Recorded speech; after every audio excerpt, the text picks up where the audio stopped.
عطر خیلی چیز عجیبیه. میدونستین زمان جنگ جهانی دوم وقتی می‌خواستن مواد منفجره رو جابجا بکنن از عطر لونده استفاده می‌کردن، چون عطر لونده انقدر بوی تند و تیزی داشته میتونسته اون بوی گوگرد شدید و خنثی بکنه. یا مثلا میدونستین رایحه وانیل 30 تا 40% از اضطرابو کم میکنه.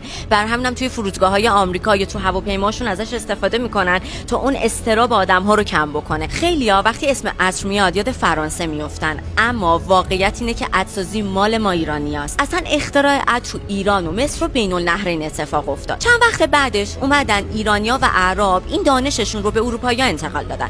اروپایی‌ها از اونجایی که خیلی تکنولوژی سریع‌تری داشتن و از طرف دیگه یکی از شهرهای فرانسه به اسم گراس به خاطر اینکه یه سری گل‌های خیلی کمیاب داشت کم کم باعث شد که تو قرن 17 و 18 بیان مالکیت عطرسازی دنیا رو به نام خودشون بزنن و امروزه همه فکر میکنن که عطر مال فرانسویاست، در صورتی که تاریخ میگه رگ و ریشه عطرسازی مال خاورمیانه است. حالا یه سری از کشورها مثل عمان دوباره میخوان مالکیت رو به خاورمیانه برگردونن. نمونهش هم تولید یک برند لوکسی مثل آمواژ. آمواژ یک برندیه که چند سال خیلی ترند شده و یک استراتژی مارکتینگی خیلی جالب پشتشه که تو پست بعدی میخوام بهتون بگم.